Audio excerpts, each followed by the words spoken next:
using your phones and please put them on silent mode and please refrain from going outside unless it's an emergency. Let us now call our speaker for this morning, Brother Jai Regreso.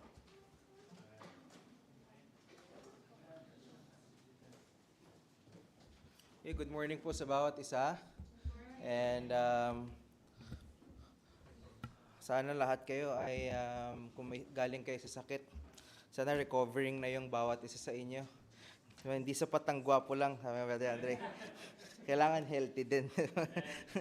So ako po ina-assign ni Pastor Jake this morning para po mangaral ng salita ng Panginoon. No, as you have heard kanina kung paano magsalita si Pastor Jake, 'di ba? And yung pakiramdam din, 'di ba? So kahapon po no, balitaan niya kung in-update niya ako na ako po mag-speaker this morning.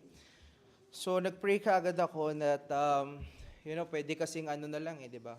Whenever you preach, pwede yung kumuha ka na lang ng mga dati mong na-preach na, and then review again, put some applications, and so go on and so on and so forth.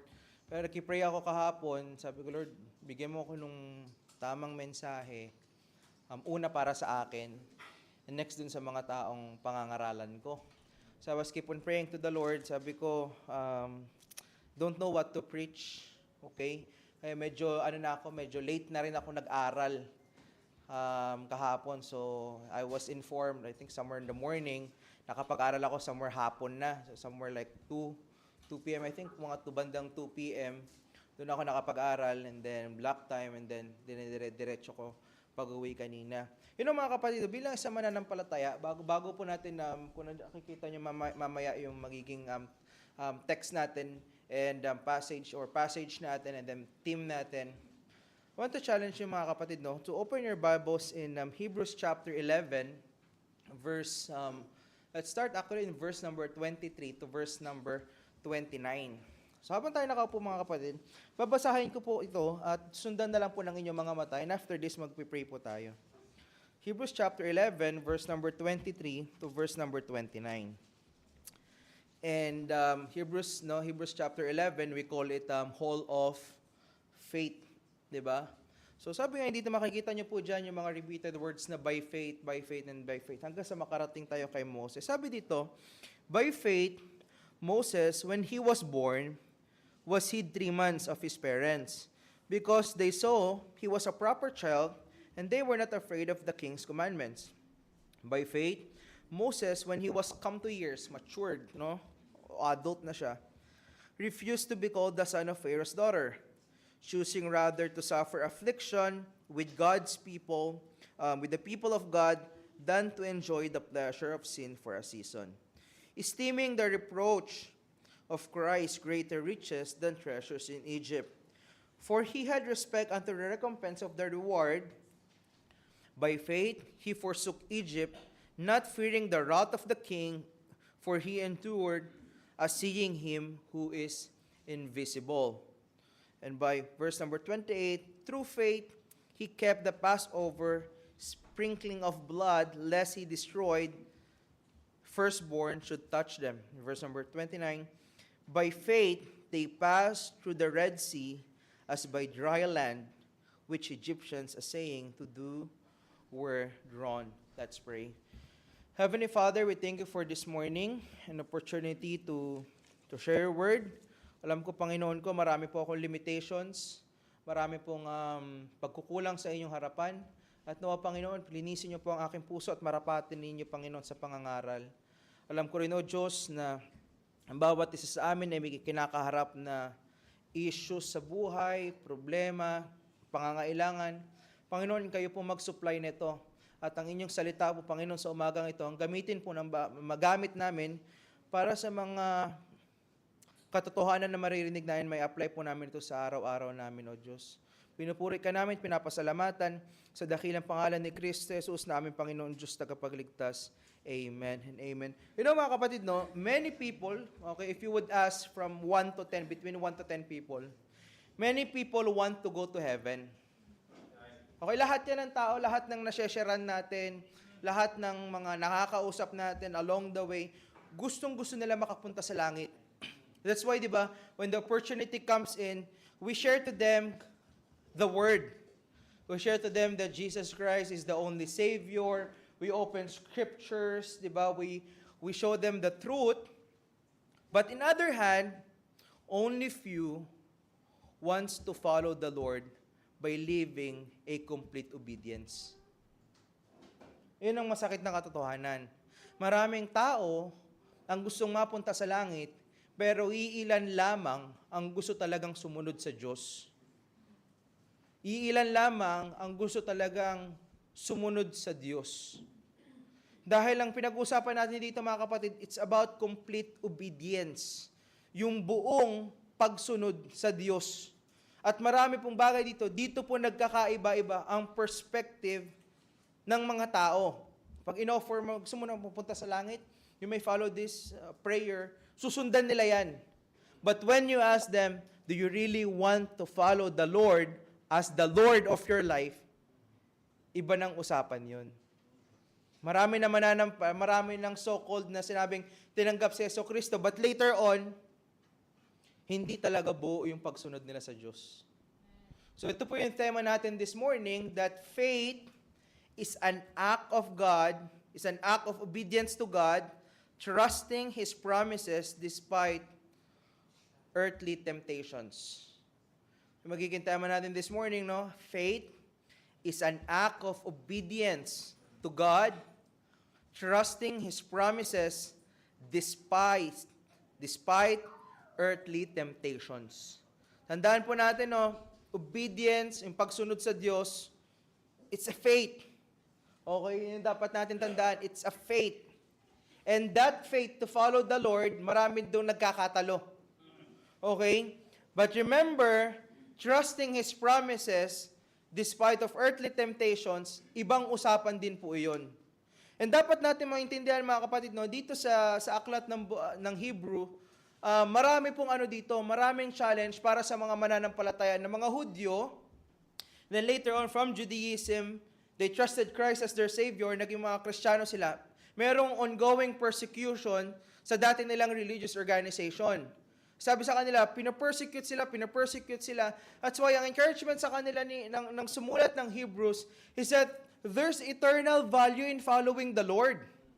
At the same time, ginamit ng Hebrew writer yung sinabi niyang by faith, by faith, by faith, by faith.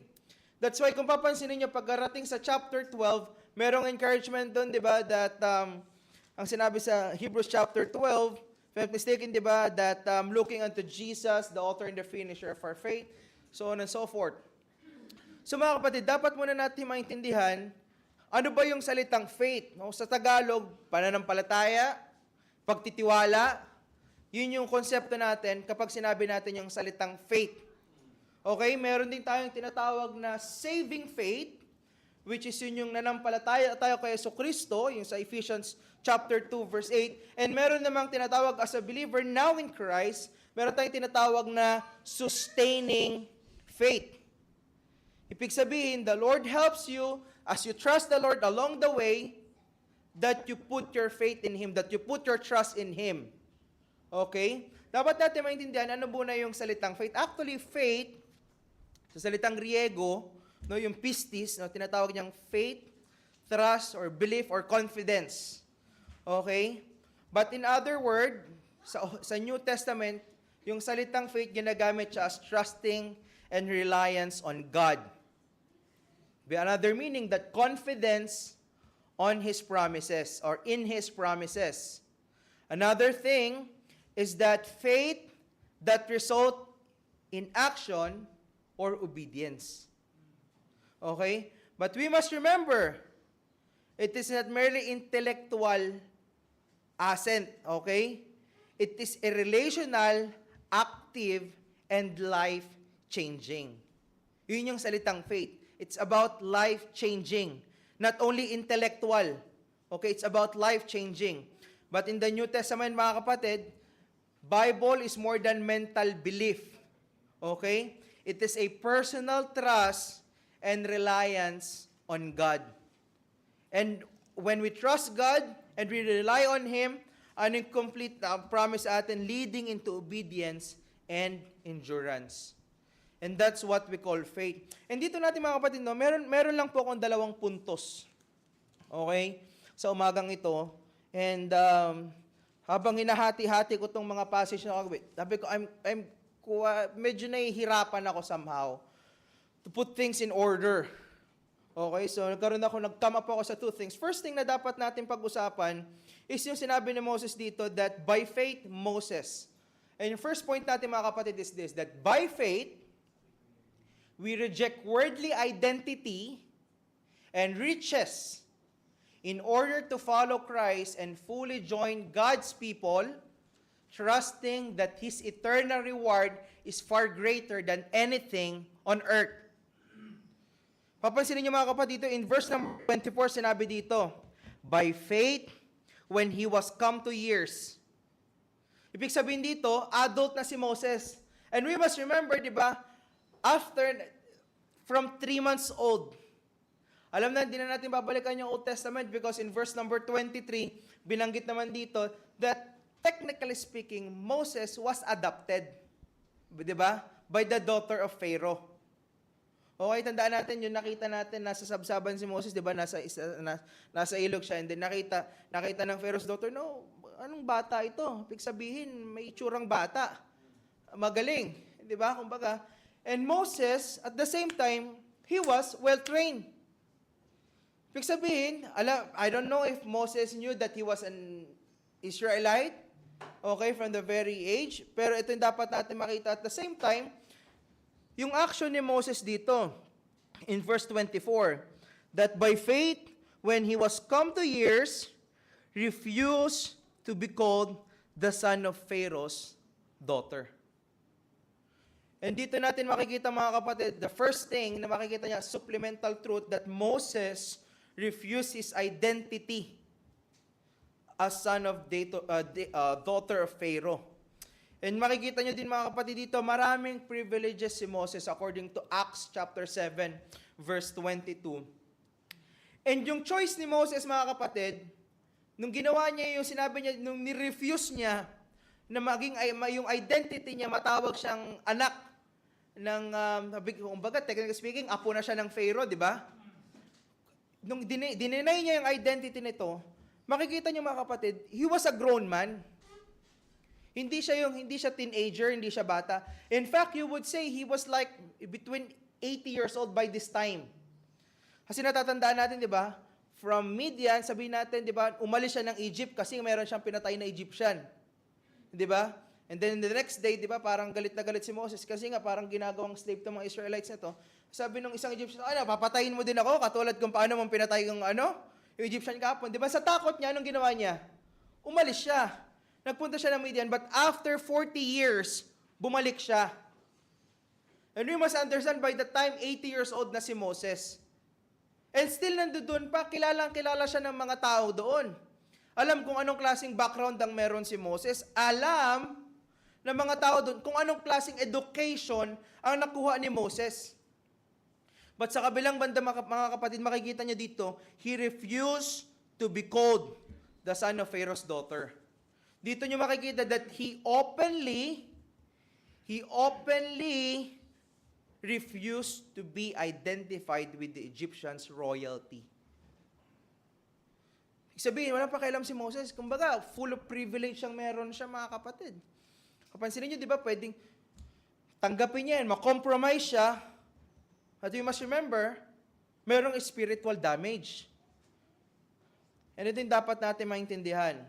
This reminds us that there can be spiritual harm when we do not reject worldly identities that pulls out away from God's calling. Dahil po natin, merong spiritual damage ang mangyayari sa buhay ng isang mananampalataya when we keep our worldly identities.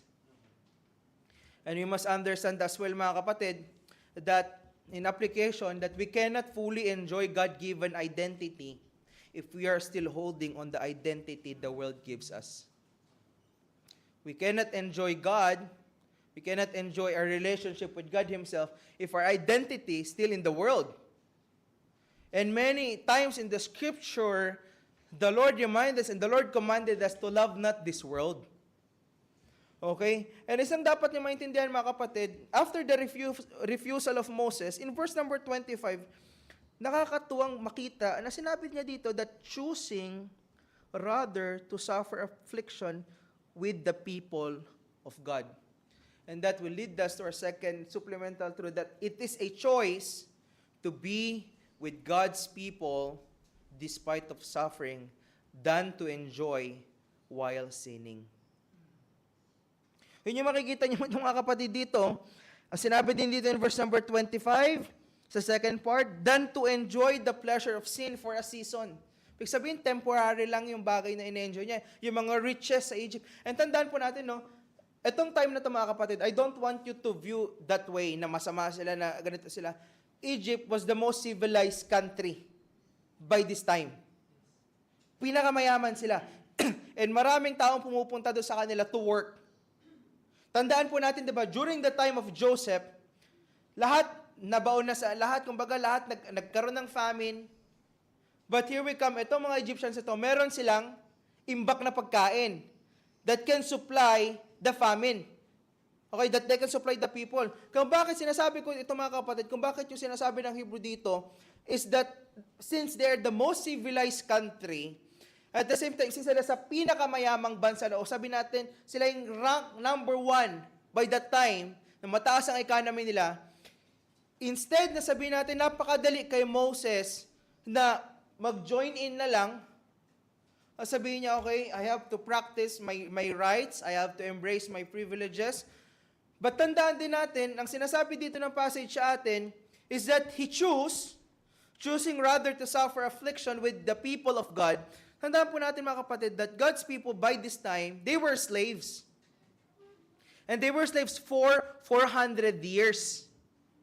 And yun yung makikita nyo mga kapatid na rendition ng passage sa atin, that Moses understood that refusing his wealth and privilege meant he would suffer with God's people. Yet his attitude toward the reality, no, makikita rin natin, was completely different from what we might expect. He saw their groanings, nakikita niya yung groanings nila, yung pagtangis nila, yung pag-iyak niya. And tandaan natin, once na dininay niya, yung identity niya bilang anak ng, sabihin natin, bilang apo na isang Pharaoh, anong kapalit lang nun? Pagsasuffer kasama itong mga Israelites na to. And dapat din natin makita, and at the same time, he knew that rejecting privilege would lead him into same hardships. But what motivates him dito, makikita ninyo, is that to suffer with God's people while remaining faithful to God than to live comfort while sinning against Him. It was better to suffer with God's people while remaining faithful to God than to live in comfort while sinning against Him. Mas mabuti pa, sinasabi niya, mas mabuti pang magtapat sa Diyos, mas mabuti pang mag-suffer kasama ang anak ng Diyos, mga mananampalataya, rather than nasa comfort siya ng kanyang buhay habang nagkakasala sa Diyos. And I think you would say in this way, mga kapatid, mas tama pang mananampalatayang kasama natin na nagsasuffer tayo pare-parehas, rather than nasa kahiga ka nga sa magandang kama, dami mong ang pera, at the same time, wala naman yung presensya ng Diyos. And dito nyo rin makikita mga kapatid that there are things physical eyes cannot see, but faith sees. Okay? Obedience is eternal reward. Ibig sabihin mga kapatid, ang tunay na pagsunod sa Diyos ay merong eternal reward or everlasting reward or spiritual reward. At the same time, suffering with God is better than pleasure without Him. Mas okay na mag-suffer tayo na kasama ang Diyos kaysa nag-enjoy tayo sa kalayawan ng mundo na walang kanyang presensya. Yun po yung dapat natin maintindihan mga kapatid. And dito nyo rin makikita at mapapansin niyo sa verse 26, nung sinabi ni Moses dito, that esteeming the reproach of Christ greater riches than the treasures in Egypt. Anong magiging truth natin yan? That earthly riches cannot compare to eternal riches. First word, take note mga kapatid. Yung first word na sinabi dito, the esteeming,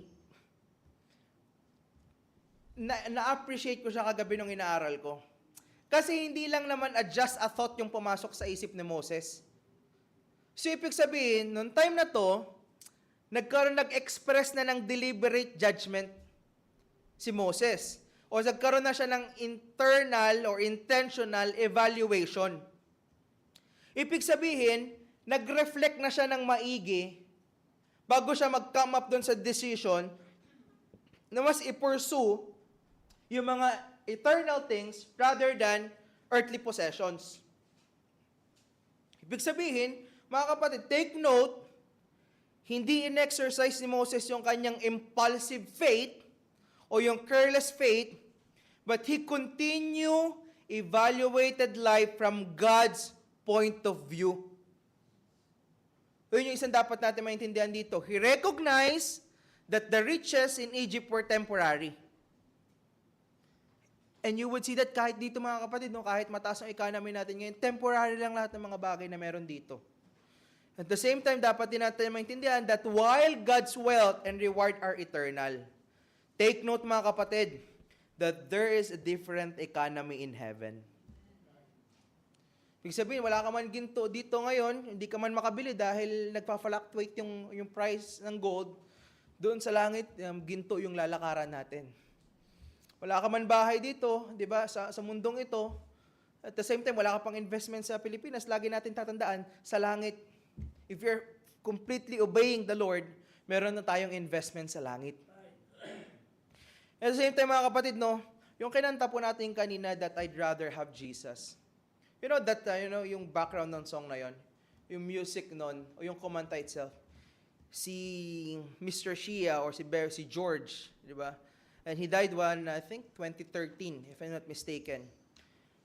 It's a hard decision for him. Tandaan po natin, that he studied college, but due to financial problem, he was not able to finish college. Pumasok siya sa isang insurance company. But he has a really good voice. You know, Billy Graham, when he started his ministry, okay, siya lagi siyang kasama doon. He would sing first and then later on, Billy Graham will preach. There was a time, dahil kumakanta siya sa radio, magandang boses niya. And during this time, mga kapatid, during early 1900s or in the midst of 1900s, tandaan po natin, the taste of the music industry that time is like the taste of yung boses nila Elvis Presley. And meron kasi siyang katulad na boses ni Elvis Presley na baritone. Bagay yun yung hinahanap nung mga during that time sa radio. He received an offer from New York City to practice an unexpected offer and audition later on. He was offered, sabi natin, substantial salary and wide recognition for secular singing position. Ibig sabihin, because of his golden voice, ika nga, nagkaroon siya ng offer. Actually, in fact, everything started with an invitation na mag-audition, but later on, binibigyan na siya ng contract. But you know what's the most challenging part is that nung kinanta niya yung kantang, nung nangyari na, she prayed long and hard while making this difficult decision. And you know what he thoughtful is? He turned down to become a singing servant for our Savior. He declined the offer. Kaya doon na buo yung kantang I'd rather have Jesus, diba, than silver and gold. I'd rather have Jesus than riches untold. And I hope mga kapatid, dapat may ganun din tayong heart, no? That we might not be, katulad niya na maging singer, di ba? We might not be, sabihin natin, but you might be in your position. Di ba? Sa work mo, sa school mo, you might be in the number one. But we must remember that it's worth to follow the Lord more than anything in this world. And that will lead us to our second point. At our second point is, by faith, stepping out of our comfort zone leads to obedience and enable us to accomplish what impossible by human effort. That leads us to verse number 27. Papansinin niyo po in verse number 27, sinabi dito, that by faith, he forsook Egypt, not fearing the wrath of the king. And here we go. For he endured as seeing who is invisible. It's talking about God. Papansinin niyo mga kapatid, it's very, very challenging, di ba? How would you see someone invisible? Makikita ba niya yung Diyos by this time? I don't think so. Noong time na he forsook Egypt. But that's what we call faith. And Moses left Egypt, di ba? Supplemental truth, that Moses left Egypt not fearing the king because he prioritized God. Paano yun mga kapatid? If priority natin ang Diyos, believe it or not, wala tayong kakatakutan. Dito natin makikita that Moses did not allow Pharaoh's power to control his decisions. Yun din yung makikita niyo. Often someone, di ba, kapag merong nang pressure sa atin, di ba, in a certain way, ano na nangyari sa atin? It can influence our decisions. But Moses view life from God's perspective, not human danger. And tandaan po natin na, hindi lang basta kasi ang point dito mga kapatid, when he forsook Egypt, alam niya magsasuffer na siya with God's people, but at the same time, God's people, hard-headed din sila. Diba? That's why, nasa promise, nandoon sila sa wilderness for 40 years. Hard-headed din itong mga kataong ito mga kapatid. But his faith valued God's authority above any earthly authority, enabling him to leave Egypt and follow God's calling with confidence. And take note mga kapatid, do not be afraid when God wants you to follow Him by faith. Believe it or not, when God wants you to do something, magkakaroon ka ng maraming sleepless nights. When God wants you to do something, hanggat hindi mo sinusunod yan, balisa ka pa rin. If you will not follow the Lord, after all this blessing, anong next is discipline. And mga kapatid, dito nyo rin makikita in verse number 28, sinabi dito, that through faith, he kept Passover and sprinkling of the blood, lest he that destroy the firstborn should touch them. Ito mga kapatid, no? Faith leads to obedience. Ano, very challenging ito mga kapatid. But after 40 years, after 400 years, walang nagpa-practice sa kanila ng Passover. Walang nagpa-practice sa kanila ng mga ganito. Sacrificing, di ba? Doing the same practice, what they are doing when they are in the, sabi natin, nandoon sila sa land nila. And in fact, we don't even know if the God's people, nung nandoon sila sa Egypt, they know about religious practice. I don't have any idea kung familiar pa sila sa mga practices ng mga faith ng mga nauna sa kanila. Kasi hindi mo alam pang ilang generation na sila. Pero for them, for most, it doesn't make sense pagkatapos mong patayin yung lamb, maglalagay ka ng blood sa doorpost. It doesn't make sense in the first. But what you can see here, because of his faith, he obeyed the Lord. Anong nangyari? Di ba kapag meron kang blood post dun sa door na yan, it's an indication na yung angel of the Lord, aalis siya doon. Hindi yun yung, kumbaga kapag wala kang blood dun sa doorpost na yon, ibig sabihin, mamamatay yung firstborn. So just try to imagine mga kapatid, Moses obeyed God's instruction about Passover, even though it had never been before. Faith enabled him to trust God's word enough to act on it. Ibig sabihin, nagtiwala siya sa Panginoon despite it doesn't make sense. Parang pansinin mo, wala namang sinabi, di ba? Sige, maglagay ka lang ilagay mo yung dugo dyan sa mga pinto ng ano. It doesn't make sense. Bakit niya kailangan gawin yun? Di ba? Pero dapat natin maintindihan that Moses trusts God's word when he announced judgment. And this is my challenge, mga kapatid. Are you willing to trust God and His Word? And that's what we call faith. Handa ba tayo na magtiwala sa Diyos at sa Kanyang salita? You know, sometimes mga kapatid, ano yung blessed sa ating 21st Christianity? Is meron tayong God's Word. Meron tayong, meron tayong ma-open na salita ng Diyos when we need to make a decision. But dito nagkakatalong mananampalataya. Nagkakaroon ba tayo ng desisyon according sa faith or according sa feelings natin? Magkaibang bagay yun. At maraming mananampalataya ang nagkakaroon ng maling perspective pagdating sa pagdesisyon dahil feelings yung nangunguna. Mga kapatid, kahit anong sabihin advice sa atin, as long, sabihin natin, kung hindi rin natin susundin ng Diyos, baliwala lahat ng bagay na ginagawa natin. Diba? And dito nyo rin makikita mga kapatid, in verse number 29, by faith, sinabi dito, they passed through the Red Sea as by dry land. So, ano magiging lead sa ating point, sa ating supplemental truth, that faith overcomes the impossible. Just try to imagine, paano nahati ang tubig dagat para lakaran nila? Pero aquarium ba yun?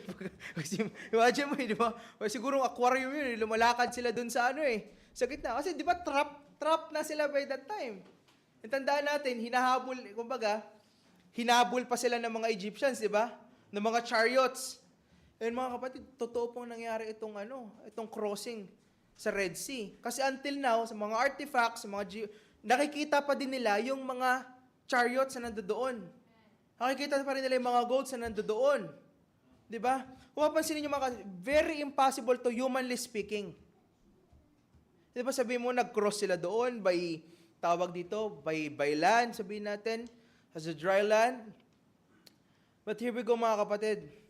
Yet Israel walks between the walls of water because they trusted God's power and command. Moses trusted God's power when there's no way to forward.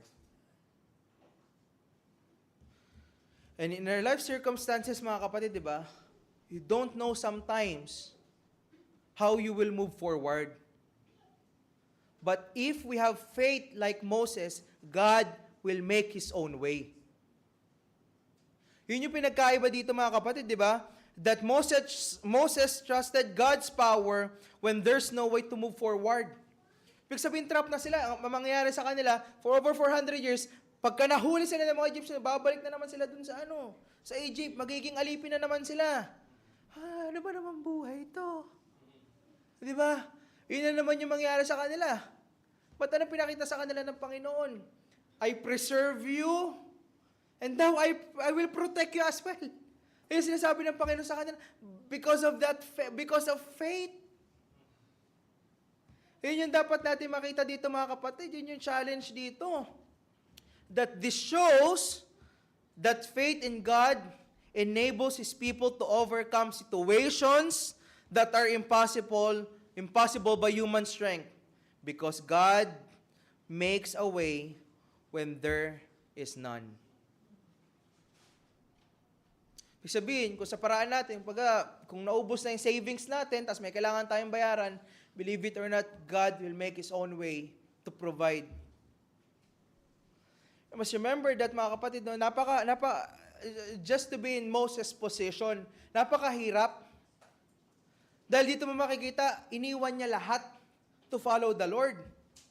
And dito nyo rin makikita that yung focus ni Moses is more on eternal things rather than on earthly things. And dapat din natin maintindihan bilang sa mananampalataya na maraming mananampalataya ang gustong mapunta sa langit. Lahat kasi mananampalataya ka na nga. Papunta ka talaga ng langit. Pero iilan lamang ang mananampalataya na gusto talagang sumunod sa Diyos. Ibang usapan po yun. But dapat natin maintindihan sa kabilang banda, in conclusion, faith is not just believing God. It is choosing God. Yung faith, hindi lang siya basta, I trust, my confidence in you, Lord. But faith is about choosing God. Sabi nga, di ba, the book of Matthew, you cannot serve God and mammon. It's either you choose mammon or you choose God. Sino yung pipiliin natin? Yun yung question. Will you choose God or will you choose mammon? And when we serve faith, when we choose God, and that's what we call faith. And mga kapatid, dapat natin maintindihan, these are the things that we need to do to refuse the worldly identity, chooses suffering over sin. Okay, parang it's over to have trials in life than to sin against the Lord. Diba? And sees the invisible God and trust God's deliverance. You know, faith is something like this. Ang hirap magtiwala pag walang evidence. Diba meron tayong mga tinatawag na to see is to believe. But in God's perspective, dapat natin maintindihan, ang pinapatakbo natin dito is faith, pananampalataya. How many times, yung church natin, how many times the Lord provided kahit wala tayong pera? Kahit sino din, for example, nagkakaroon ng problema sa visa, then later on, the Lord will comes in, later on, nangangailangan ng trabaho, later on, ibig sabihin, wala kang makikitang mga evidences na parang visibilities. Kung nagkaroon ka ng visibility studies, wala kang maisulat doon na kung ano yung mga ways mo. How do we call faith? Then later on, the Lord comes in. Diba? And here's the simple question today, mga kapatid. What do you need to refuse? Ano yung mga kailangan mong i-refuse in order to fully appreciate, to fully enjoy your identity in Christ? Second question is this: what do you need to choose? Ano yung kailangan mong piliin between God or mammon? Between earthly treasures or heavenly treasures? And this is the last question. What do you need to see with the eyes of faith? Ano yung kailangan mong makita sa mata ng pananampalataya? Sabi nga ng passage sa atin, faith is not just about intellect. It's about intellectual knowledge. It's about choosing God. It's more on reliance to God. And we must remember, like Moses, may we be like Moses, to have faith despite there is no clear evidence of the answers, of God's answers. May we be like Moses, na he is ready to remove his old identity for Christ's sake. And we may be like Moses, to the willingness to suffer with God's people while in pleasure but sinning. May we be like Moses in many ways, how he exercised his faith. And you would see also sa passage natin, how the Lord preserved them and how the Lord protect them. And may we be like Moses na parang nasa hall of faith na tayo. That because of our faith, because of our obedience, because of our allegiance to God, this is the spiritual effect na nangyari sa atin. And what can you see also sa passage na ito, mga kapatid? Because of his faith, then Israel as a nation, they were able to come to promised land. Ibig sabihin, mga kapatid, because of our obedience to God, meron ding mga taong nagbe-benefit. Meron ding mga mahal natin sa buhay ang magbe-benefit once we follow the Lord. There's no assurance, of course, trials will be always there. Problems will be always there. Walang pre-promise sa atin sa scripture na magandang buhay. Ang promise sa atin, everlasting life. Ang promise sa atin, sabi natin, eternal riches, kayamanan sa langit ang pangako sa atin ng Diyos. But may we be like Moses, na meron tayong faith that can overcome the world. And I hope that the message this morning challenges us and reminds us. Let's pray. Lord, maraming salamat po sa inyong kabutihan sa amin. Maraming salamat, Lord, sa privilege na pinakita ninyo, Panginoon ko, sa salita ninyo katulad ni Moses. Because of his faith, because of his decision to follow you, maraming mga tao nag-benefit. Lord, bigyan nyo kami ng pananampalataya katulad ni Moses, handang manindigan para sa inyo. Tulad nga ng kantang sinabi, trust and obey. There's no other way to be happy in Jesus, just to trust and obey. Help us, Lord, to trust you according to Scripture, and help us, Lord, to obey you wholeheartedly kahit hindi pa namin nakikita yung inyong mga sagot. Because, Lord, it is better na nasa presensya nyo kami, na nagsasuffer, nagkakaroon ng problema, kaysa malayo kami sa presensya ninyo, na nag-i-enjoy ng mga bagay dito sa sanlibutan na temporary lamang. Lord, we're looking, and help us, Lord, to increase our faith. In all these things we ask, in Jesus' name we pray. Amen.